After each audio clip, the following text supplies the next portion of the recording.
Buenas tardes. Buenas tardes, licenciado. Muy buenas tardes. Buenas tardes. Muy buenas tardes.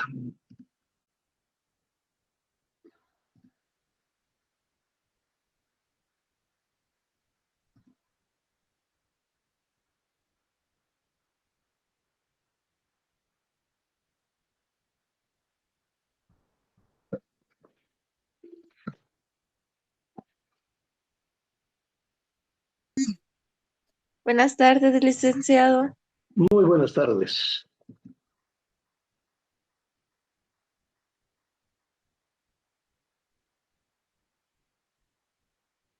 Vamos a ver.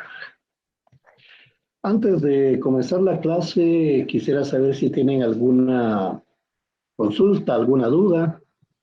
Con gusto la vemos.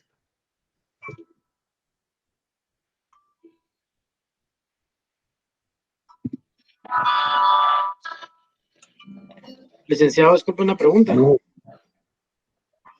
Buenas tardes.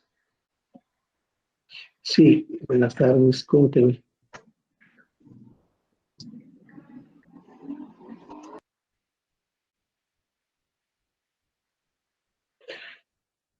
No sé, fíjese. Mire, usted me refiere en la parte derecha superior.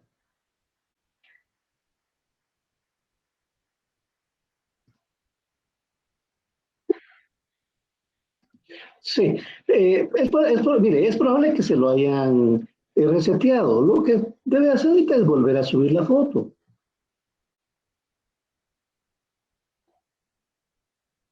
Mire,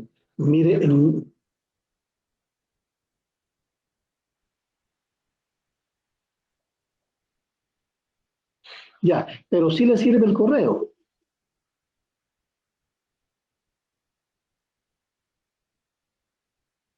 Mire, lo que puede hacer una prueba usted solo con Google Meet para ver si funciona. Mire, fíjese que ahorita yo estoy empezando mi clase. Entonces, haga la prueba y sí, sí, cómo no. No, en el correo personal sí la puede impartir, pero solo va a tener opción para 100 alumnos. Mire, pero en su correo institucional, usted sí tiene los 9 puntitos. En la parte derecha. En la parte derecha superior le aparecen los 9 puntitos. Vaya. No, pero usted ya entró a su correo institucional, todavía no. Ah, bueno, entonces déjeme ver, es que yo creo que, mire, si me permite voy a terminar mi clase porque ahorita no lo puedo atender. Y usted ya va a dar clase. Bueno, entonces pruebe con su personal. Y nomás termino la clase y yo voy a revisar a ver qué pasa, ¿oye? Vaya, pues disculpe, oye.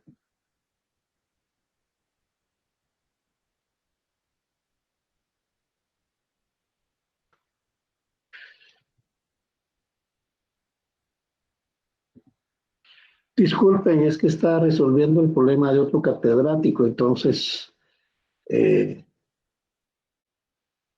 hablando con él. Bueno, vamos a ver, les preguntaba si tienen alguna duda. ¿No hay ninguna duda?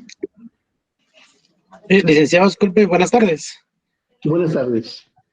Solo con una molestia, el libro que usted había pedido, ¿cuál era el nombre del autor, perdón? Dios, se llama, es que son 3 libros. Uno es comunicación lingüística y el otro cuentos para aprender a leer en la universidad. Esos 2 son Carlos Augusto Velázquez. El otro libro,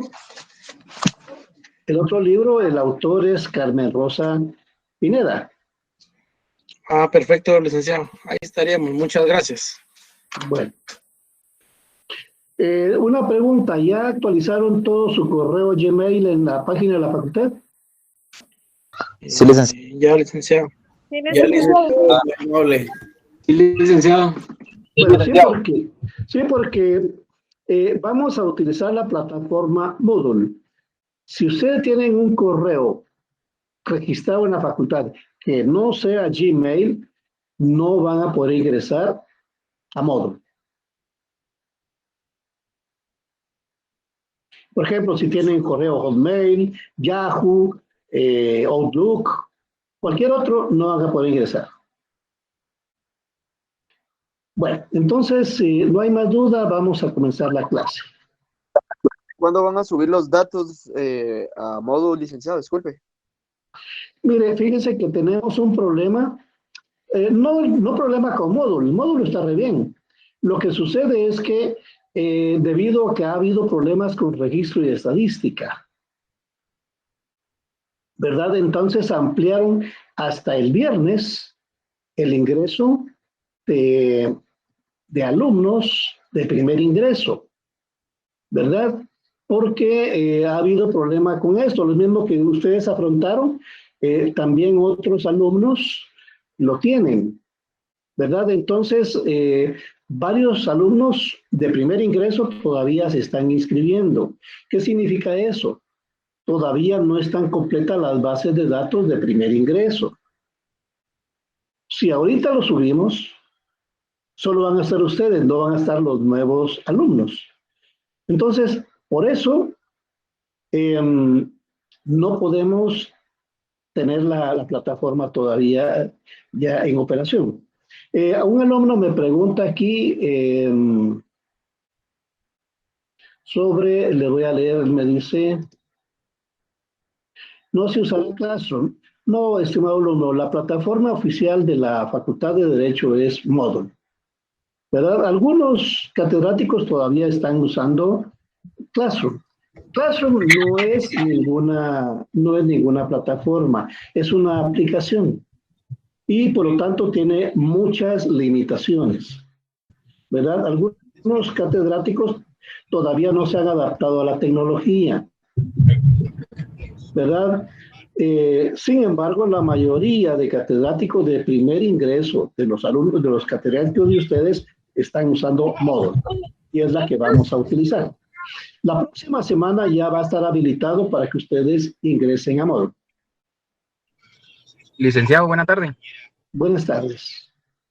Fíjese que le comento, yo he intentado ingresar a la plataforma de Moodle, pero no me ha dejado. Como estuvieron diciendo de que no habían podido meter toda la base de datos completa, todavía estoy esperando para el día viernes.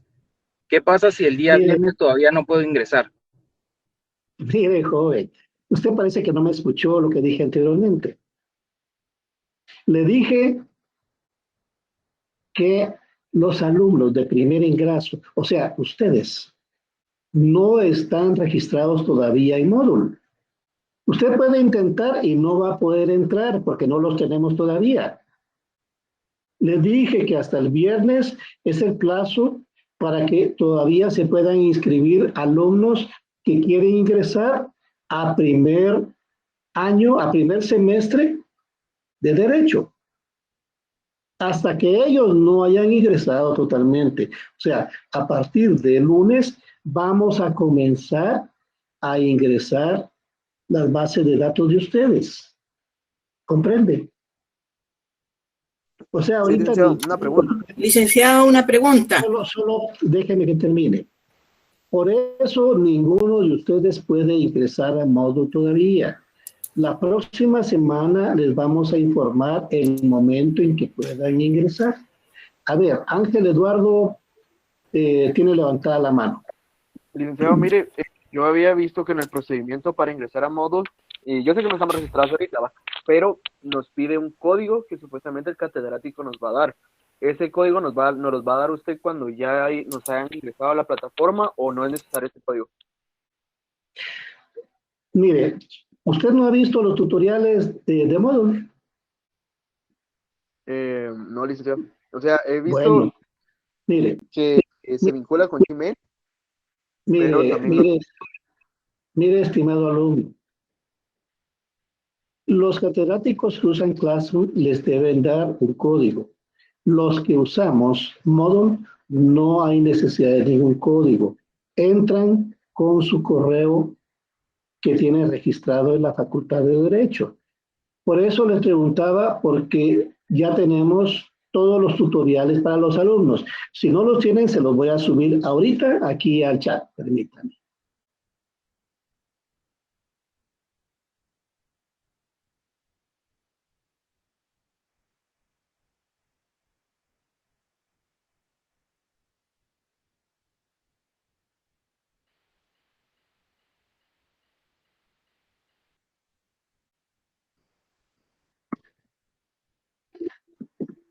¿Se quedó trabado?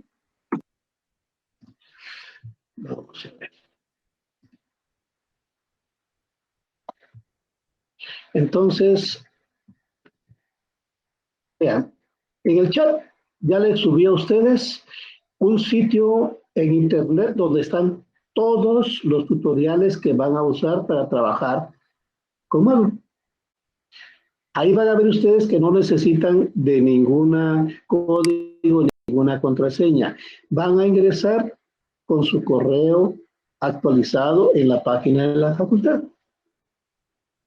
Y además ahí están los tutoriales de cómo van a responder ustedes los exámenes, cómo van a subir tareas y todo. ¿Verdad? Ya con eso ustedes tienen resuelta la vida. Pero repito, no intenten ingresar ahorita porque no van a poder. Nosotros les vamos a avisar la próxima semana cuando ya esté habilitada la plataforma. En este momento solo pueden ingresar alumnos del tercer semestre en adelante. Los de primer ingreso todavía no, por la razón que les dije, se la repito, todavía está abierto el proceso de inscripción de alumnos. Bueno, ¿alguna otra duda, jóvenes? Si no, les sugiero que vean los tutoriales que les di. ¿Perdón? Bueno, vamos a empezar entonces, jóvenes.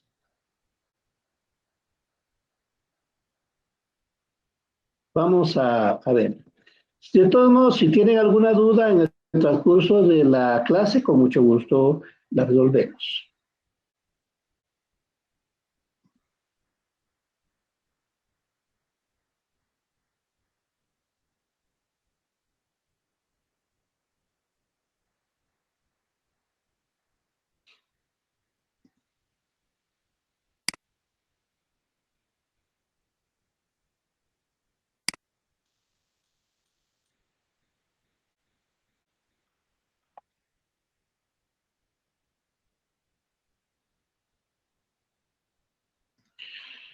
Bueno, ahí tienen en la pantalla la presentación. La logran ver, ¿verdad? Sí, licenciado. Licenciado. Bueno, perfecto. Pues vean, hoy vamos a trabajar la comunicación científica y el derecho.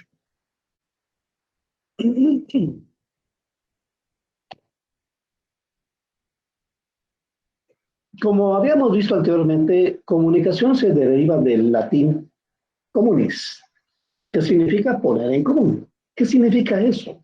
Pues fíjense que en la vida diaria, todas las personas, ustedes, yo, nos comunicamos de múltiples formas. ¿Y cuál es el objetivo? Poner en común la información que tenemos. Por ejemplo, ahorita nosotros estamos en una clase virtual. ¿Cuál es el objetivo? Poner en común lo relacionado a la comunicación lingüística, la comunicación científica y el derecho. Por medio de la comunicación se transmiten valoraciones del mundo o de los objetos que nos rodean.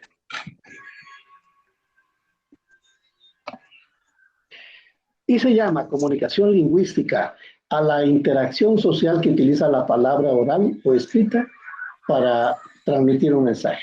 Le voy a agradecer a la persona que tiene abierto el micrófono que por favor lo cierre.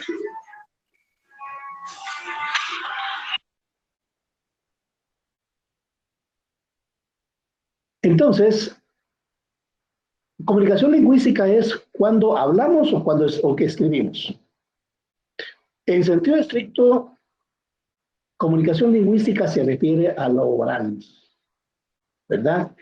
Es la esencia de la comunicación lingüística, porque por eso comunicación de la lengua, comunicación que hacemos a través de la voz. Ahora bien, para efectos académicos, la comunicación por excelencia va a ser la comunicación escrita. ¿Por qué? Porque cuando comunicamos por la vía oral, las palabras se las lleva el viento. En cambio, cuando dejo constancia por escrito, eso significa que la ciencia va a quedar para la posteridad. Esa es la gran virtud de lo escrito, de la palabra impresa. Vean ustedes, fíjense que dado a la maravilla de la palabra escrita, nosotros tenemos constancia de lo que escribieron los mayas, de los que escribieron los sumerios, lo que escribieron los griegos, los romanos. Ellos, además de la palabra oral, nos dejaron la palabra escrita. Por eso es importante la comunicación escrita. Y por supuesto, cuando estamos hablando de comunicación en el área jurídica, la comunicación por excelencia es la comunicación escrita, tanto en el área de la abogacía como en el notariado. Y esta se manifiesta en escrituras, certificaciones, procesos, convenios, transacciones legales.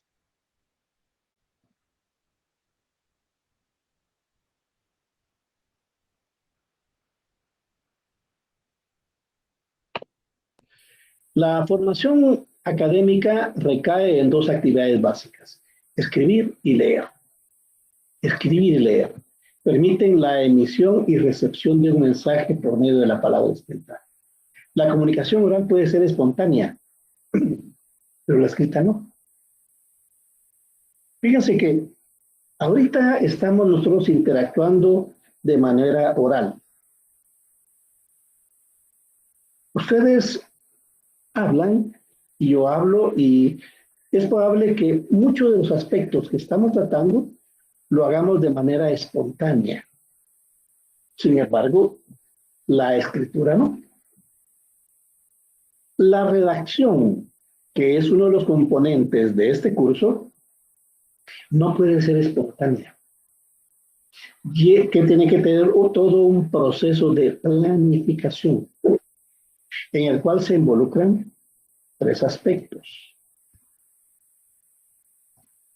Uno, la semántica. La semántica se refiere al contenido, al significado de lo que estamos escribiendo. Dos, se refiere a la sintaxis. ¿Cómo estructuramos nosotros el texto? Y el tercero, a la ortografía. La forma en que escribimos, respetando las reglas ortográficas. Entonces, esos tres elementos son los que se involucran en el fenómeno de la escritura o redacción. Por eso, la escritura o redacción no es espontánea. Debe ser plenamente planificada y bien desarrollada. Ahora vamos a la comunicación científica. Fíjense que la comunicación científica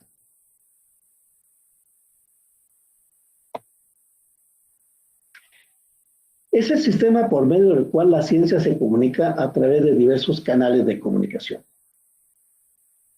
No hay ninguna ciencia que no utilice la comunicación lingüística para darse a conocer. Porque ustedes saben, la ciencia necesita divulgarse. sea la arqueología, la arquitectura, la medicina, la antropología, el derecho, van a usar siempre la comunicación lingüística, en particular la comunicación lingüística escrita, para dar a conocer sus documentos. Por eso dice, los hallazgos se difunden por medio de documentos, como informes de investigación, ensayos, artículos de revista, periódicos. Una de sus características es la utilización de terminología técnica propia de la especialidad.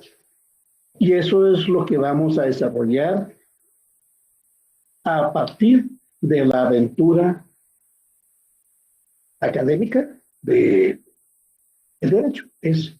Ustedes están estudiando derecho, ¿verdad? Entonces, a raíz de eso, ustedes deben empezar a comprender la importancia de la comunicación académica a partir del derecho. Ahorita les voy a mostrar un texto.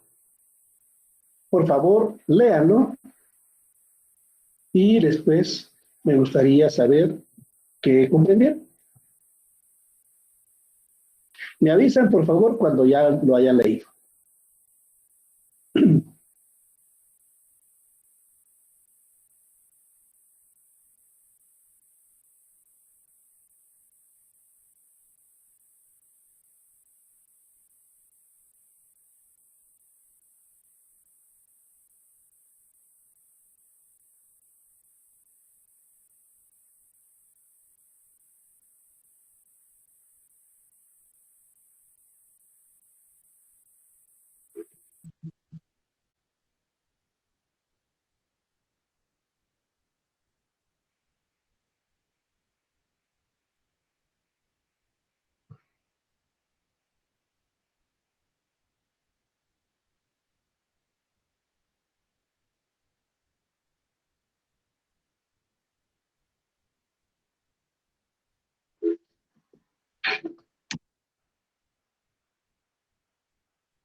¿Listo, jóvenes? Sí, licenciado. Bueno, a ver, ¿qué comprendieron del texto?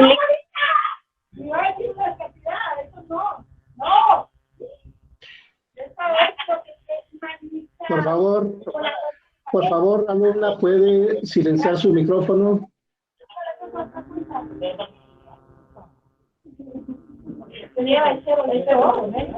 Bueno, si no silencia su micrófono, voy a tener que sacarla de la clase. Bueno, gracias. Por favor, ¿qué comprendieron del texto?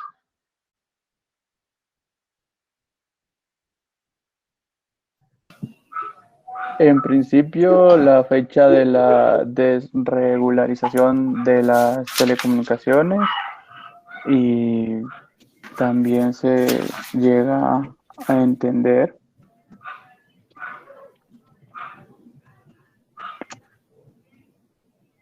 que la instauración del marco jurídico propicia la ampliación del espacio de la mercancía en 1984 en la distopia de George Orwell. Muchas gracias. Hoy vamos a ver quién más comprendió el texto.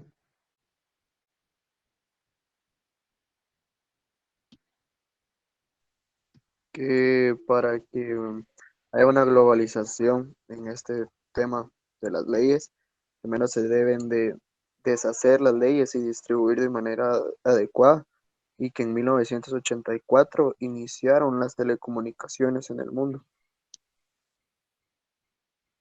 Muy bien, gracias. ¿Qué más? Yo tengo del primer párrafo sobre la globalización que implica una aplicación o creación de leyes que permitan la ampliación de esta para vender y distribuir mercancías.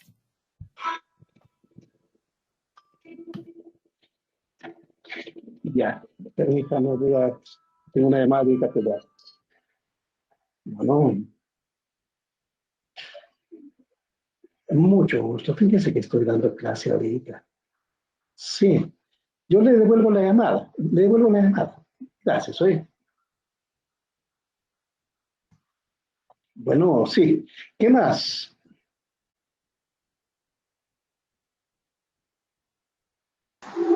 Lick, buenas tardes. Buenas tardes. Lo que yo entiendo es de que anteriormente, pues a nivel, cada país tenía comunicaciones cerradas, pero a raíz de eso se vio la obligación de la globalización y cada país tuvo que abrir como que sus canales de comunicación. Eso es lo que entiendo en esa fecha. Bueno, muchas gracias. Oye, fíjense que el problema es que ustedes tomaron unas partecitas de varios lados, incluso le cambiaron la fecha, ¿verdad? Porque aquí cuando habla de 1984 no se refiere a ninguna fecha. Ese es el título de un libro, ¿verdad? Y aquí no habla de que hayan empezado las telecomunicaciones, sino dar desregularización. Eso quiere decir que ya no iban a estar reguladas de la misma manera que antes. Veamos, pero fíjense que uno de los problemas que se afronta con textos de esta naturaleza, en el caso de ustedes, vienen de educación media y entran a conocer un mundo en el cual las teorías son más complejas, ¿verdad? Como les dije anteriormente, ustedes ingresan a Derecho y deben empezar a acostumbrarse al uso de terminología compleja. ¿Qué es lo que vamos a hacer cuando tenemos un texto de esa naturaleza? Bueno, hacer una lista de esas palabras que no entendemos. Vean, aquí tenemos el texto. Entonces, dentro de las palabras que probablemente ustedes tienen problema para comprender su significado, podrían estar globalización, desmantelamiento, instauración, marco jurídico, mercancía, distopía, desregulación, plaza de bursátiles, onda de choque, globo. ¿Ven? Son algunas de las palabras que probablemente les hacen algún ruido, ¿verdad? Porque no las comprenden. Pero siempre vamos a encontrar una solución. Y fíjense que la solución se llama diccionario. Entonces, quiero que ustedes se acostumbren ahora a utilizar diccionario cuando estén leyendo libros técnicos de derecho, de ciencias jurídicas y sociales. El diccionario es un amigo que siempre deben de tener. No solo ustedes, todas las personas que manejamos teoría, usamos diccionario. Porque o no comprendemos el significado de una palabra o queremos tener certeza de cuál es su significado. ¿Qué opciones tenemos para afrontar esto? Pues vean, primero tenemos los diccionarios físicos, ¿verdad? Físicos me refiero a diccionarios impresos. Uno que es muy valioso es el pequeño Larousse. Si no, ustedes entran a Internet, ¿verdad? De esa manera garantizan que los conocimientos transmitidos no se presten a interpretaciones erróneas. Leer un documento académico requiere hacer propia la tecnología de la especialidad. Hacer propia la tecnología quiere decir comprenderla, entenderla. En este caso, del derecho, ¿verdad? Y opciones en línea, o sea, opciones en Internet. Yo les ofrezco dos. pero ustedes pueden encontrar cualquier cantidad. Una es el diccionario de la Real Academia Española. Ahí está la dirección, www.rae.es.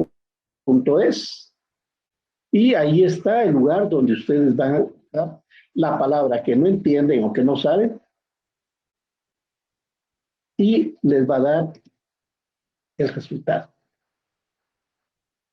Y en la parte inferior tenemos www.enciclonet.com. Estas son dos opciones, pero en Internet encuentran ustedes cualquier cantidad de recursos para saber qué es un término, ¿verdad? Entonces, repito, ahorita ustedes ya no están en el momento en que, disculpe, doctor, ¿qué significa tal palabra? No, no, jóvenes. Ya no estamos en ese nivel. Ese nivel quedó en educación media. ¿No entienden una palabra? Búsquenla. Y busquen en su diccionario impreso o búsquenlo en diccionario en Internet. Ustedes deben empezar a valerse por sí mismos. Ahora, ¿cuáles son las características del lenguaje académico? Vamos a ver. Primero, tendencia a la exactitud. Eso significa que un texto, como dije acá, un texto que esté dentro de las características del lenguaje académico, debe tener tecnicismos para establecer solo una significación para cada término. Ustedes no solo deben acostumbrarse a saber qué significa cada término, sino también utilizarlos. El autor evita la polisemia y la sinonimia para lograr una lectura exacta y clara. El lector debe contar con fuentes de consulta para decodificar el texto. Ahora, estimados alumnos, díganme, ¿qué es polisemia? ¿Qué es sinonimia? ¿Y qué es decodificar? Polisemia es que tiene diversos significados. Ok. ¿Qué más? Sinonimia se refiere a sinónimos. Uh-huh. ¿Y la otra cuál es, perdón? Decodificar. Decodificar es poder desglosar cada uno de los códigos que lo compone. Muchas gracias. Vamos a ver alguna otra aportación de otro alumno.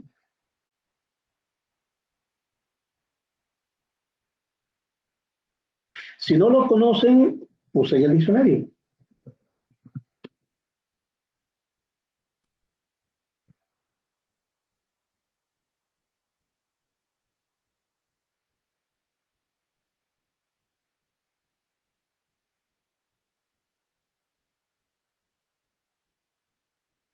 Un silencio sepulcral.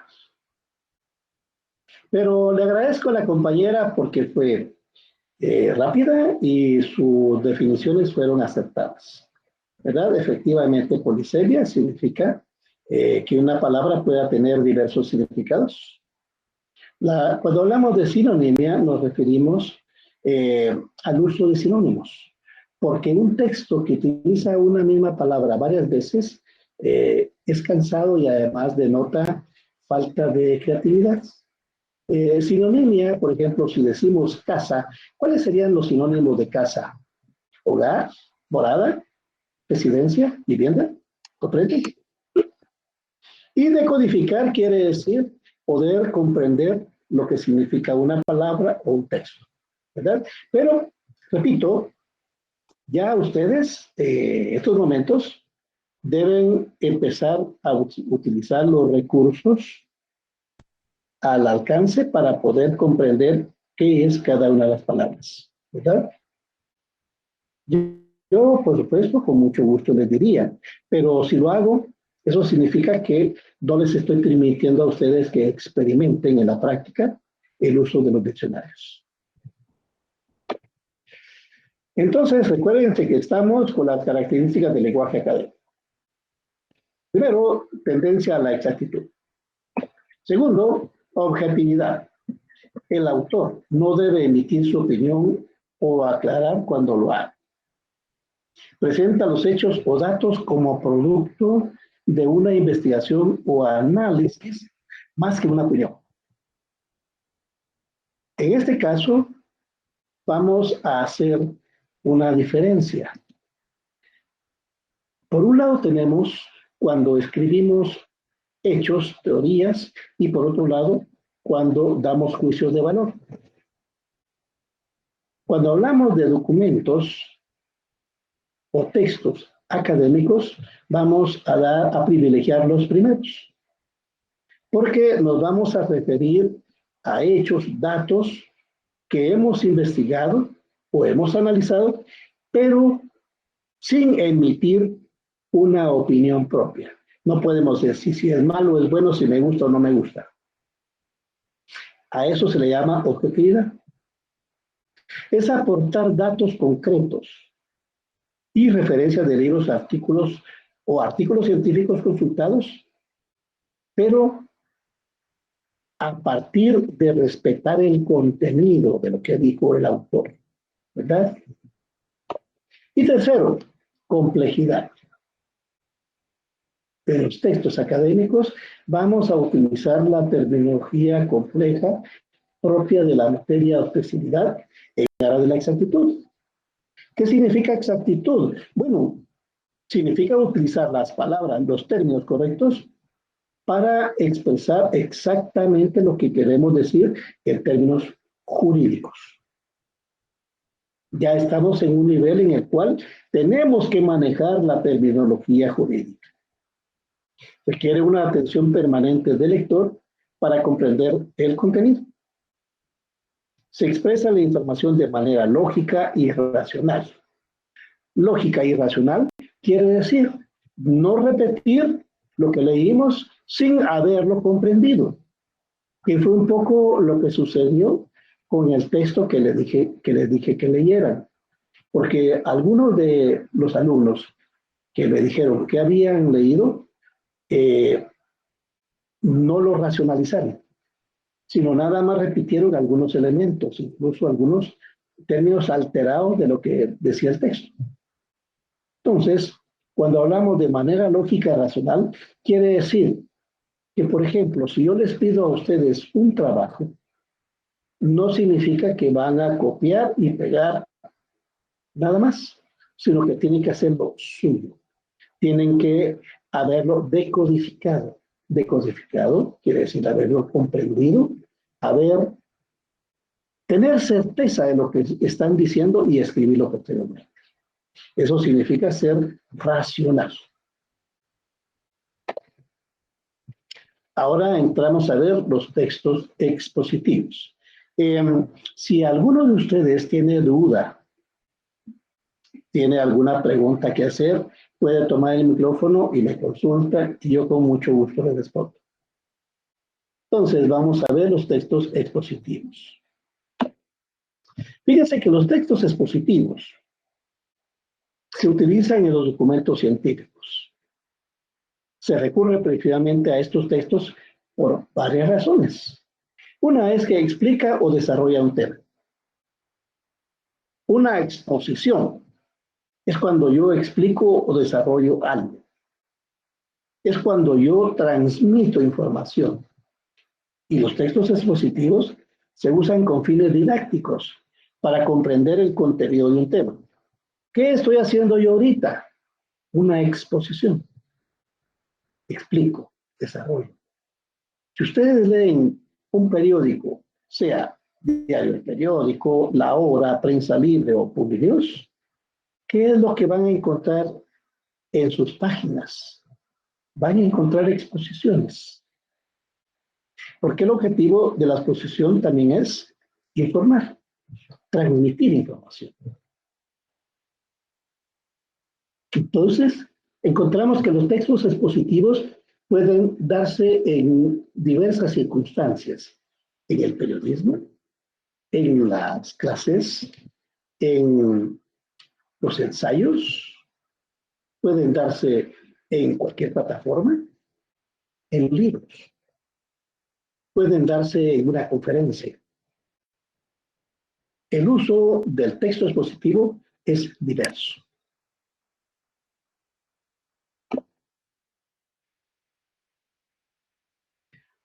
Y los textos expositivos tienen 3 elementos. Primero, tienen que tener información. Utiliza descripciones y trata de una información completa, ¿verdad? O sea, ustedes deben de partir sobre cuestiones de información, no opinión. Hagamos la salvedad. Información es algo que está basado en hechos, en datos. Una opinión está basada en apreciaciones personales. Entonces, no confundamos. Cuando hablamos de información, estamos hablando de hechos y datos concretos, comprobables. 2. Explicaciones. Argumenta para defender una tesis o un punto de vista. Aquí sí estamos hablando de una argumentación, o sea, una opinión para defender, para expresar la importancia de una tesis o un punto de vista dentro de un documento. Y tercero, directrices. ¿Qué forma adoptan las directrices? Pues fíjense que cuando se hace una exposición, normalmente se ponen ejemplos, casos, demostraciones, citas, resúmenes, porque de esa manera la persona comprende mejor el mensaje. Si no se dan ejemplos, entonces quiere decir que la exposición queda así en un plano muy general. Pero si yo pongo ejemplos o doy un caso, la gente va a comprenderlo de mejor forma.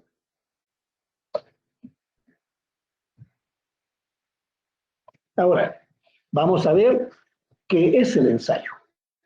Fíjense que el ensayo es el texto que se usa por excelencia en la universidad. Y el ensayo es un documento expositivo que consiste en un texto en el que el alumno desarrolla un tema a partir de una investigación de campo o documental. Podemos decir entonces que un ensayo va a partir de investigar libros, documentos, páginas de internet, entrevistas con personas que conozcan sobre el tema, y el resultado de esta investigación va a ser lo más importante del ensayo. En un ensayo se espera que desarrollemos reflexiones, defendamos y sustentemos nuestra posición o explicación sobre un tema. Pero también es importante que aparte de hacer la investigación de campo o documental, de campo quiere decir cuando ustedes para hacer una investigación van a hacer entrevistas, van a ir a visitar a fulano, a sutano, o digamos van a hacer una encuesta, visitan a determinadas personas para poder auscultar, conocer lo que piensan ellos, ¿verdad? Y eso también implica el uso de las referencias bibliográficas. ¿Qué es una referencia bibliográfica? Fíjense que la referencia es un recurso que sirve para que el ensayista, la persona que hace el ensayo, demuestre que utilizó libros, textos y documentos y que ha respetado la autoría de las obras. Porque en la universidad hemos visto en múltiples ocasiones que cuando a un alumno se le pide un ensayo o una investigación, ¿saben qué hacen? Entran a internet, encuentran una página, pero le dan copiar y lo pegan y después lo presentan como propio. ¿Saben, estimados alumnos, qué es eso? Eso se llama plagio. Se llama plagio y eso es un delito. Para que no sea plagio, el ensayista o la persona que está haciendo el ensayo debe, si quiere utilizar un fragmento de lo que investigó, debe publicarlo o escribirlo entre comillas y dar los datos del autor. O también puede escribir lo que leyó con las palabras del alumno y decir que esa no es idea suya, sino que es idea de fulano de tal. Vean ustedes este recuadro de color azul. Dice, en un ensayo se espera que desarrollemos, reflexionemos, defendamos y sustentemos nuestra posición o explicación sobre un tema. Eso no es mío, ¿verdad? Eso pertenece a este señor cuyo apellido es Acosta. Ven ustedes, está entre paréntesis esa información. Esto es lo que le llamamos normas APA. La norma APA es una forma de clasificación de las referencias bibliográficas. Es el sistema más usado a nivel mundial. Más adelante vamos a trabajar esto en la clase. Pero, digamos aquí, lo que le quiero explicar es que cuando vamos a utilizar una cita, una reflexión o algo de una persona que no soy yo, debo dar el crédito bibliográfico. Entonces, en esta referencia vamos a poner el apellido del autor, el año en que se imprimió el libro, de donde tomé la cita, y el número de la página del libro donde aparece esa cita. ¿Comprende? Esto nos evita caer en plagio, caer en delito. Y es muy sencillo. Y todos los estudiantes que están ingresando a la Universidad de San Carlos deben comprender que aquí no se va a aceptar el plagio. Por supuesto, algún docente es posible que medio lo revise y diga, está bien, pues no hay problema. Pero no se confíen. No se confíen, estimados alumnos. Porque si ustedes caen en la práctica del plagio, en su carrera profesional van a tener problemas. Licenciado, disculpe una pregunta. Es mejor que desde el principio aprendan a utilizar las citas bibliográficas. A ver, díganme, estimado alumno. Cuando la información se obtiene de una página de internet y no tiene autor, ¿cómo procedería ahí? Se pone el nombre de la página de internet. Muchas gracias. Bueno, Licenciado, ¿cuál es la diferencia entre una egrafía y una bibliografía? Es exactamente lo mismo. Usted se refiere a una igrafía. Una igrafía y una referencia bibliográfica. Fíjense que ya en la actualidad ya no se hace ninguna distinción. Usted solo pone referencias, si quiere poner solo referencias o referencias bibliográficas, y ahí va todas. Bibliografías y grafías, ¿verdad? O sea, ya no hay que hacer diferencias. Porque muchos textos se obtienen en internet. Entonces, lo que manda, les voy a enseñar también cómo hacerlo a partir de del programa Word. Ya APA se los ordena en sentido de vocabulario, ¿verdad?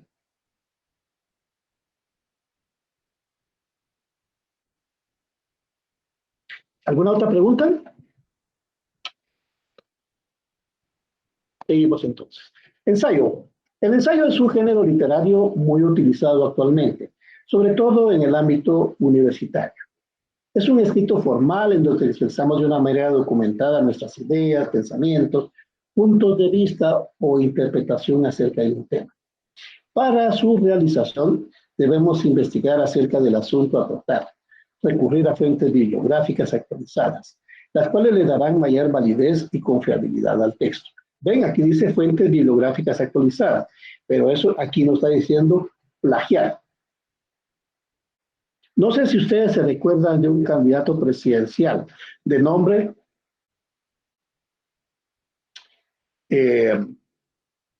vamos a ver, era líder, era Valdizón. exactamente Manuel Valdizón. Fíjense que cuando estaba en campaña él escribió un libro y lo propagandizó por todos lados. El gran aporte del doctor Valdizón. Fíjense que varios periodistas agarraron el libro, lo analizaron, porque han de saber que en la actualidad ya existen programas de internet que valoran cuánto del documento es plagio. Por ejemplo, yo doy clases en la Escuela de Ciencias de la Comunicación y en el nivel de doctorado. Y cuando los alumnos de doctorado entregan su tesis, esa se pasa por ese programa y le va a decir a usted cuánto del texto es plagio. Y esas tesis que han sido plagiadas, se le dice al alumno, mire, estimado alumno, esa tesis va a tener que volverla a hacer, no se la aceptamos. Muy bien, eso fue lo que le pasó al señor Valdizón. Sometieron esa tesis a estos programas y resultó que más del 50% de la tesis de este señor era plagio. Él había agarrado páginas de Wikipedia y las había copiado todas y las hacía aparecer como propias. ¿Saben cómo se llama eso? Eso es un delito de plagio. Entonces yo imagino que ustedes no querrán ser como el señor Valdizón. Bueno, vamos a ver cuáles son las partes del ensayo. Primero tenemos la introducción. La introducción es una parte pequeña en la cual vamos a decir de qué trata nuestro trabajo. Fíjense que aunque la introducción va al principio del documento, se recomienda que la pongan hasta el final. Que la hagan hasta el final. ¿Por qué? Porque así van ustedes a tener certeza de qué es lo que van a poner en la introducción. El segundo punto es el desarrollo. Es cuando ustedes van a presentar su trabajo después de haber investigado. Se presentan todos los argumentos para sostener la postura elegida. Por eso quiero que comprendan. Hablamos de ensayo, hablamos de investigación. No puede haber ensayo sin haber investigado. No puede haber ensayo si ustedes solo se sientan a la máquina a ver qué pienso yo sobre el tema. No. Tienen que investigar. La tercera es la conclusión. ¿Qué es la conclusión? Pues son los puntos más importantes que ustedes lograron averiguar en su investigación. Y por último tenemos la bibliografía. En la actualidad, el sistema más usado a nivel mundial es APA, las normas APA, ¿verdad? Y son las que se ponen al final. Ahora vamos a ver comunicación jurídica. ¿Qué es la comunicación jurídica? Habermas considera que la comunicación es el origen y la génesis de todas las normas sociales. Le da importancia a la deliberación, a la argumentación para el desarrollo del derecho. Cierto, otro autor afirma que no existe posibilidad de derecho si no se manifiesta por medio del lenguaje. Es obvio. Ustedes podrán haber desarrollado toda una teoría acerca del derecho, pero si no la dan a conocer, no la divulgan a la población por medio del lenguaje escrito, no ha existido. El derecho es un conjunto de normas que regulan la conducta humana, pero se manifiestan por medio de la expresión lingüística. O sea, se manifiestan las normas jurídicas a través de la oralidad y a través del texto escrito. Y tenemos el lenguaje jurídico. El lenguaje jurídico es el utilizado para escribir las normas con claridad y certeza semántica. ¿Se recuerdan? Semántica significa el contenido, el significado. Como ciencia, el derecho desarrolla un lenguaje propio. Y es lo que ustedes deben empezar a comprender. Entraron a la Facultad de Derecho jóvenes, estimados alumnos. Eso significa que tienen que apropiarse, tienen que hacer suyo la terminología del derecho. El diccionario del español jurídico da seguridad en el uso del léxico especializado para no caer en ambigüedades en la interpretación. Eso quiere decir que es bueno que ustedes utilicen el diccionario del español jurídico. El léxico jurídico se compone de 3 elementos. Recuerden, estamos hablando del vocabulario jurídico. Primero, uso del léxico común. El jurista debe redactar y hablar con un código accesible, procedente del lenguaje cotidiano. Eso quiere decir que ustedes pueden tener mucho uso de la terminología jurídica, pero si ustedes no son capaces de darse a entender por la sociedad en su conjunto, no tiene sentido lo que están diciendo. Deben utilizar un lenguaje común que sea accesible a la mayor parte de personas. El uso de palabras que designen conceptos jurídicos, pero que conserven el significado común. Por ejemplo, ley, norma, responsabilidad. Y tercero, uso de palabras tomadas del léxico común, pero que adquieren un significado específico para el derecho. De hecho, tenemos, por ejemplo, términos como homicidio, asesinato, robo, hurto. Ustedes pueden ver aquí que homicidio y asesinato tienen calificaciones diferentes para un hecho en el cual alguien pierde la vida. Lo mismo con robo o hurto, ¿verdad? Ambos se refieren cuando alguien se hace de algo extraño, ¿verdad? Algo que no le pertenece, pero una valoración es el robo y otra es el hurto, ¿verdad? Por favor, quien está con esos ruidos, apague su micrófono, por favor.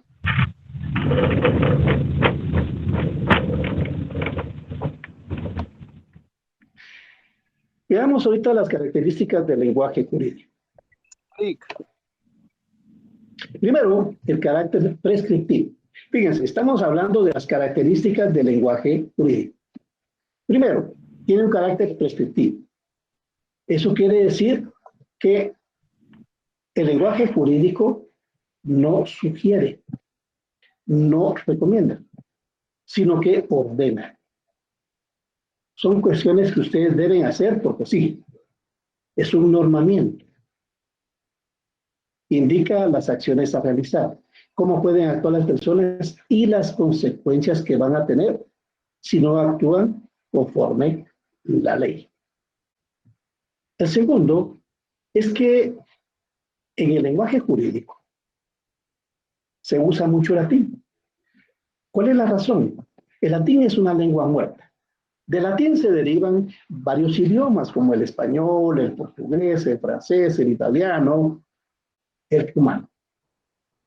Pero en sí, el latín, el idioma de la antigua Roma, ya no es una lengua viva. Nadie lo habla. Algunos hablarán, pues, pero como una cuestión de exquisitez, el latín. Pero ya no es algo que ustedes encuentren en el mercado, por ejemplo, ¿verdad?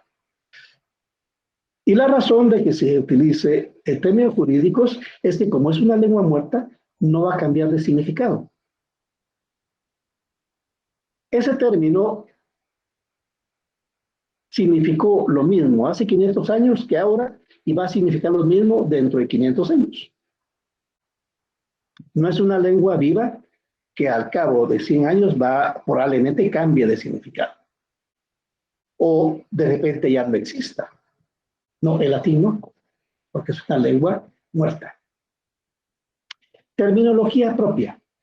Cada estado adopta un léxico jurídico, establece vocablos y otros específicos. Si ustedes hacen un análisis comparativo entre el ordenamiento jurídico español, mexicano, estadounidense, argentino, chino, van a encontrar que cada estado ha adoptado un léxico, un vocabulario determinado para cada aspecto, cada caso. Pero al mismo tiempo, el lenguaje jurídico siempre tiene que tener una tendencia a la globalización. ¿Qué quiere decir eso? Guatemala es un país que forma parte del concierto de naciones con las cuales comienza, con las cuales tiene relaciones políticas, culturales, intelectuales, deportivas, económicas. Entonces, también hay una serie de terminología jurídica internacional de la cual Guatemala no escapa. ¿Verdad?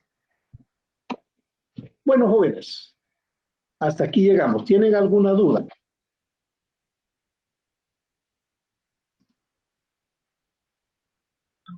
No, licenciado, muchas gracias. No, licenciado, Bueno, muchas gracias. No, licenciado. Bueno, Licenciado. entonces, estimados alumnos, si no tienen alguna duda, nos vemos la próxima semana. Tenemos clase con ustedes. Licenciado. Sí, licenciado. Yo busqué el significado de la palabra dumping que decía en el último párrafo, pero no me Ajá. aparece. ¿Me puede explicar qué es eso? ¿Ya lo buscó en el diccionario? Sí, y no me aparece. Oh, francamente.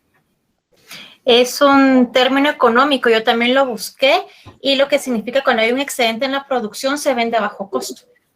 Ya ve, práctica comercial que consiste en vender un producto por debajo de su precio normal. ¿Eso quiere decir, estimado alumno, que usted no lo buscó? Repito, práctica comercial que consiste en vender un producto por debajo de su precio normal o incluso por debajo de su costo de producción, con el fin inmediato de ir eliminando las empresas competidoras y apoderarse finalmente del mercado. Licenciado, esa es una palabra anglosajona. Disculpe la palabra. Así es una palabra anglosajona y está aplicada al comercio internacional.